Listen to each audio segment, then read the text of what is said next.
And you with Janine Preston of The Real South Africa.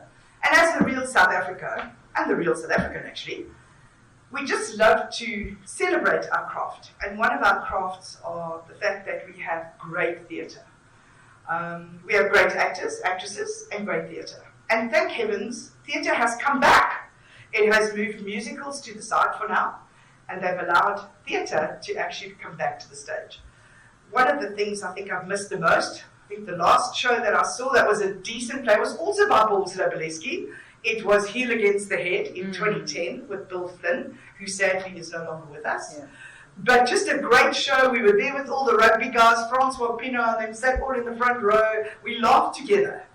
And I think theatre always brings us to the fact that when we laugh, they laugh, and sometimes the actors have to stop while we finish laughing, and they finish laughing, and then they start again. And you don't have that in movies. You don't have that in musicals, because there's no redo in musicals. But in theatre there is. Yeah. And it's wonderful when you guys have to do a redo of something because we've laughed too much. And in Bitter Winter there was a lot of, some laughter, some tears, some kind of thought-provoking words, and you kind of look at your own self as we go through the trials and tribulations of what, and the show was, I think, 80 minutes, and for a change I didn't fall asleep, because usually when it gets dark and I've had a long day, I tend to nod off. Totally riveted, which is why I thought I'd love to interview you on the stage of where you are. So, Chantal, let's start with you, Chantal Stanfield. Tell me a little bit about you and what's your background.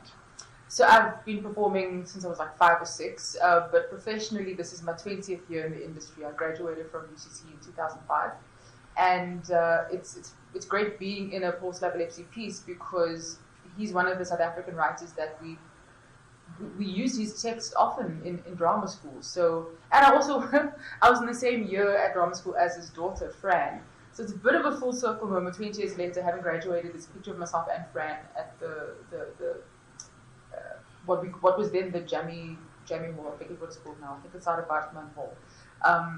To now be in a piece that her father's written 20 years later, and it's so relevant and so thought-provoking and doing so much to people's hearts. And just so relevant to our lives today, absolutely. And where South Africa is today. Absolutely. You know, you play the role of a casting assistant. Yes. So she's a casting director. Well, it's tricky because I think in her job description she's probably an equal to her what we perceive as her boss, but she still feels like the lackey, the runaround person, kind of doing the dirty work in this casting agency, having to give people the good or bad news if it arises. So yeah, she's a casting director in this tumultuous day that happens, and having to balance the relationship between these two characters on stage. I think what you portrayed, and also when you had a tearful moment at the end, that was real. I think because it kind of really touched you. Yeah, I think it's important. What I did with my kind of preliminary research was to spend a couple of days with an actual casting director here in Joburg. One of my favorite directors, who I won't name because everyone is equal, but you know, she happens to be one of my favorites because she's real and honest, and she has heart as well.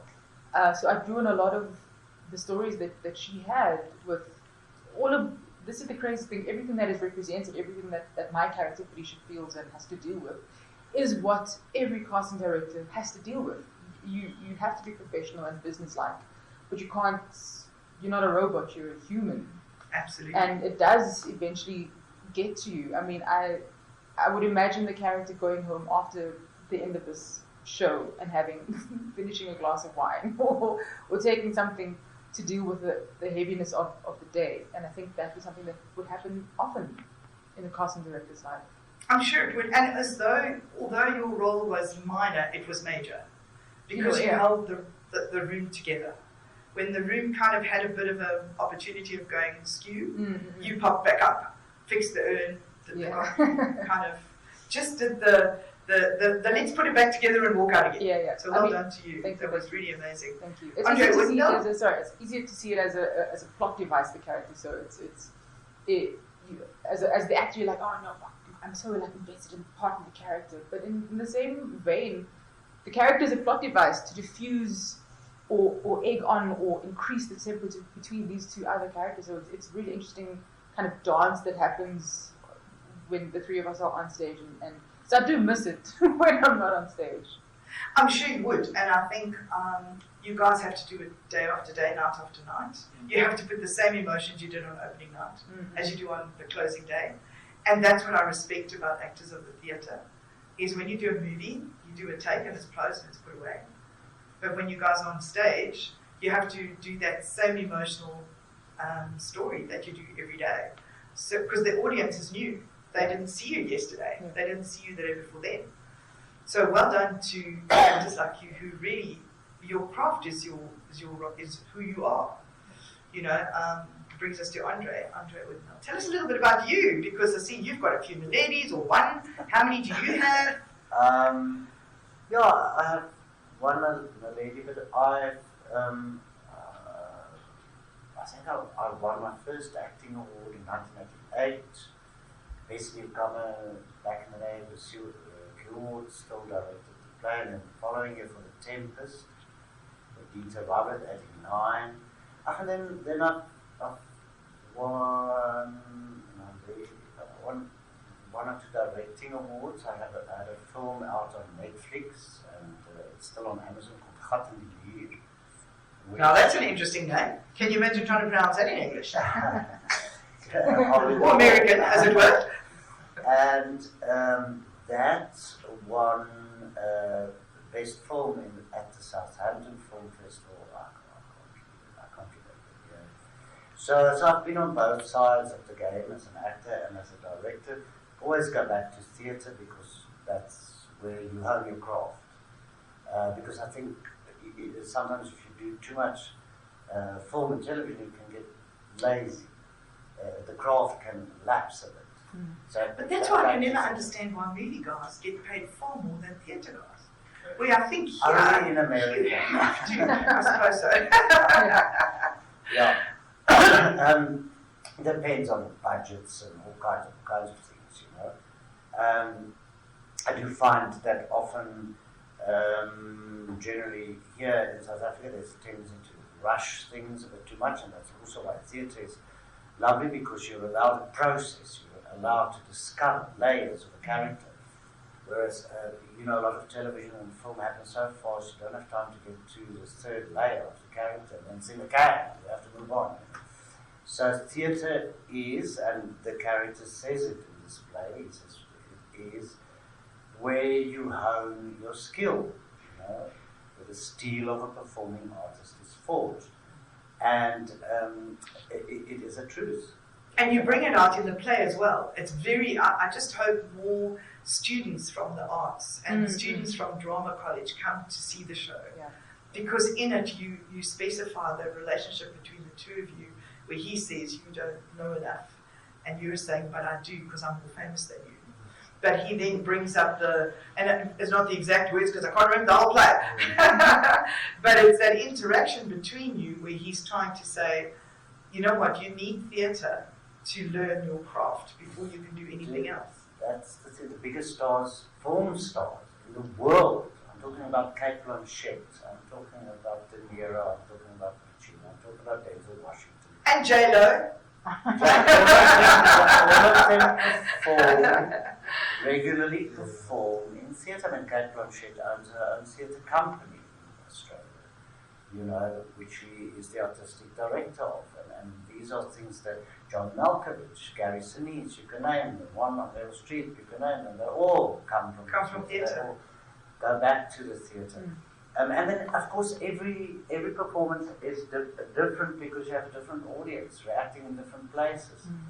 With this, we've experienced that every single audience member we've had in so far, young, old, black, white, doesn't matter, Afrikaans, English, has had exactly the reaction has been consistent.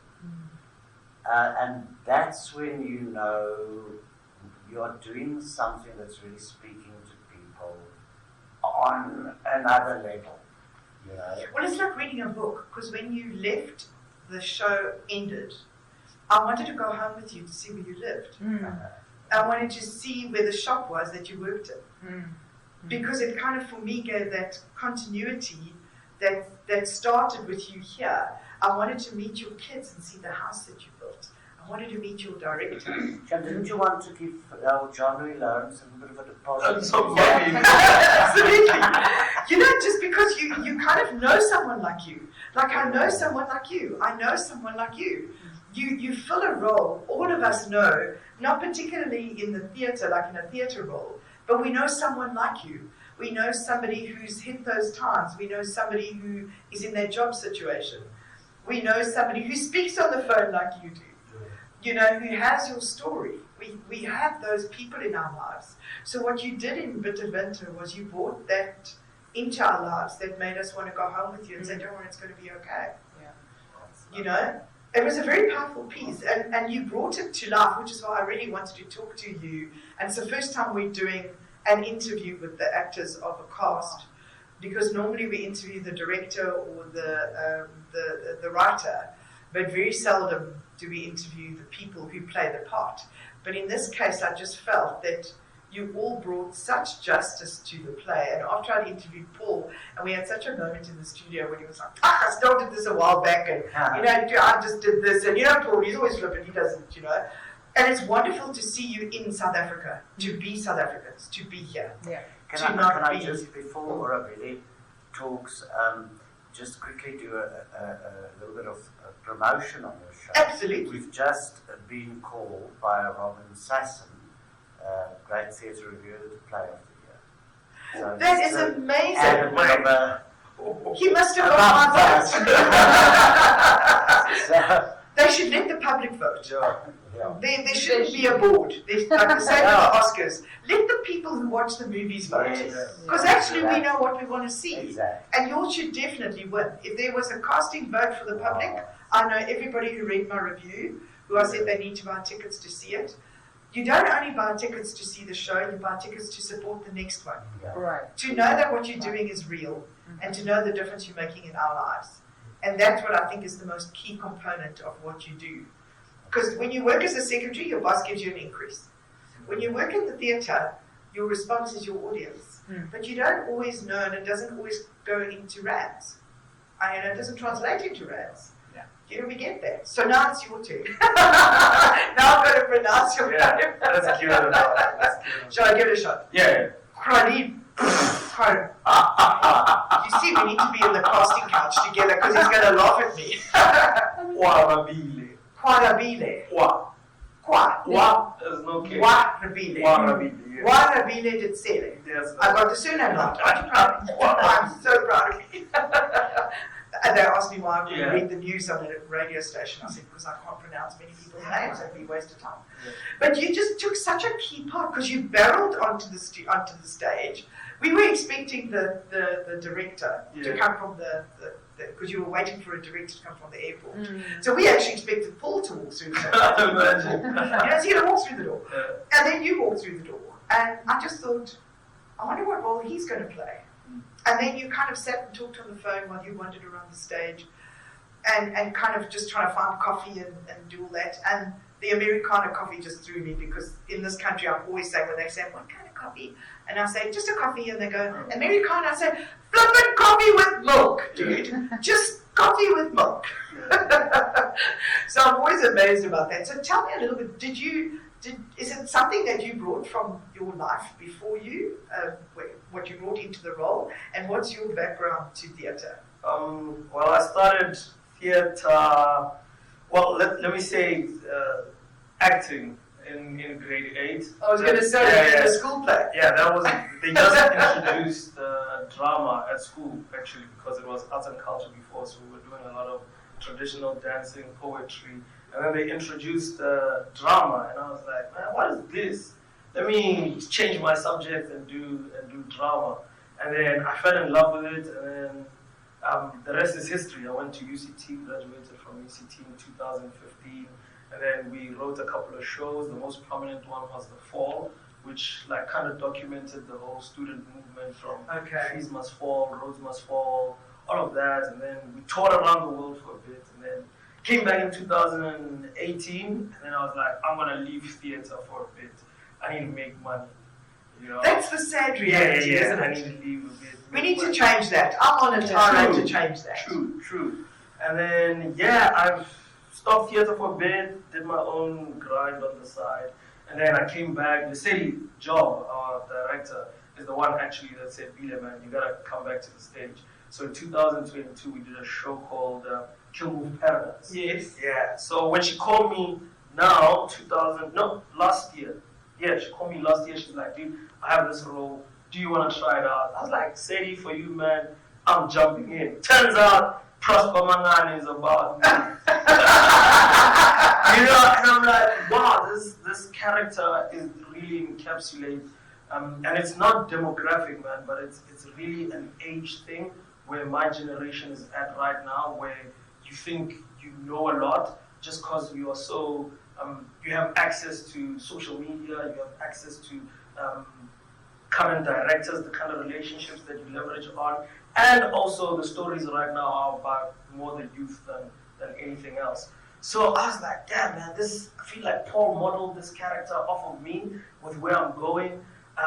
But also it's a teaching role, which is like, Bile, okay, things are going well now, but think about the future. Correct. And that's where and Lourens, that's the future. you know, and that's where Lourens' guidance and his experience comes in for the younger actor. And like I'm saying, it's not a thing of, okay, it's black or white. No, it is really experience and versus youth. You know what I mean? Yeah. So it's that relationship, and this show has really changed even my perspective as Oarabile to think about longevity. You know, and of course you live in the present, but you really have to think about what's going to happen 10, 20. I would just love to see the play go to UCT, to your drama class. Whoa! Because it is so much about the casting office, where you will find yourself for the next however many years. You aren't just chosen because you're a name. You often have to go into, am I going to get chosen? Is it something I'm going to get called back for? But the truth of that is there's so many young people who want to get into the industry, so the competition. So you have to think about longevity and how are you going to sustain that, because, you know, if you can't do it, there's 10 others waiting and they're coming all the time. But just to add to the brilliance of the play, Roberto says, you know, it makes him think about it's the brilliance of this play is that the bad things about the worst about our past in this country is becoming his hope for the future. Correct. I mean, that's a great statement. That's just amazing, actually, how Paul has done it. You know, without in your face, without shouting at you. It's just like, you know, he comes in, he sees this guy, and it's like the worst of his past. All of a sudden becomes. I think for me as an audience member, I loved the stories of the bioscope and the wireless, because that was my world. Yeah. I loved the fact that you spoke South African, even you, when you were talking on the phone and you were talking in a different language. If I was in another country and I heard that language, I'd hug you, because you were my man. Even though I didn't understand what you were saying, that was South African. You didn't try and put on an American accent, because I can't deal with these, like in the American movies, and they bring on somebody who's supposed to be a South African and he sounds like a really bad Russian. And I always think, we don't sound anything like that.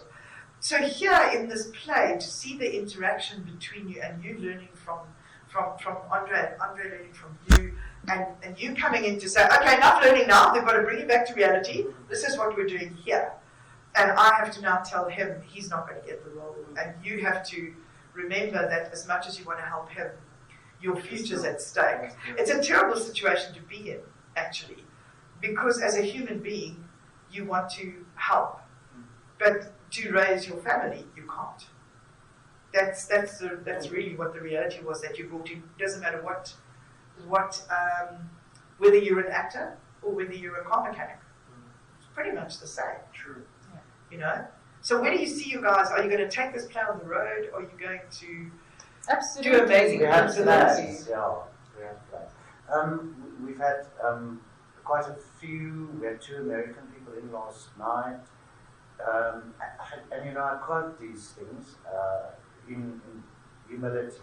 Absolutely. And they both came up to me and said they're from New York and they see a lot of theatre and this is the best theatre they have seen. In a very You long see, I'm time. not the only one. Please bring it to New York. To New York, yeah. So we, you know. There are South Africans living all over the world. That when you stand up and you speak Afrikaans, or you speak, what were you speaking? Sorry. Setswana, Zulu. So when you stand up and you talk in that language, and I'm living in New York, I want to just come and hug you, because that's home. Yeah. When I see you from Siebendelon, my mother watched that religiously from the beginning till the time she passed away. She loved it. When we hear you stand up and we go, there's a recognizable face from Siebendelon. Home is now where you came. You brought home to New York, London, Paris. The expat audience is enormous. They're wonderful, and they so deserve to see this. Because like when you speak Afrikaans, you speak it with Afrikaans accent. When you speak English, the same with you. When you speak your language, you speak it with the accent. And that accent means so much. Especially in a play like this. You don't want it to come across. And when I think at one stage in the play, he talked about you being a sheriff, but an Afrikaans one. And I kind of thought, I wonder how he's going to sound in an American accent. It sounds terrible, you know. So is this the play runs until the 16th of March? Yes. Here at the Pieter Toerien Theatre. Yes, definitely. And you can buy tickets. I think you've got matinees on the weekends. Yeah, two shows on Saturday. One at 3 o'clock and the other one is at 7:30. You can get your tickets at web tickets. And you should just buy it and sell out the show every single night. Absolutely. We're here Wednesday to Sunday at the Pieter Toerien Theatre each evening. And on a Sunday, if you have work the next day, we have the matinee on Sunday. And people as should well. buy 2 tickets, one for the first time they see it and one for the second time. Absolutely. And bring tissues. Apparently tissues are needed. So. And I think people must book quite soon as things stand. And that's such a good spot to be in. I think that is my favourite line of today. People need to book because there's not enough space. Oh, Isn't that just amazing? I really thank you all for your time. Chantal, Andre, Oarabile. I'm sure we're going to come across each other again. keep practicing. Thank you so much, Pieter by Paul Slabolepszy. I wish he had a simpler name, like Oarabile. It would make being on radio easier. And I just thank you for practicing your craft and still being here and not being in America, in Hollywood. Just what you mean to us is more than you can find. And the only way we can show that is by sponsoring shows like this. And I really hope big business starts to wake up and realize that all too soon you will leave if we do not start looking after our actors and actresses. Thank you. Because you really mean a lot, and you mean a lot to us. I'm Jean-Louis Lourens of The Real South Africa.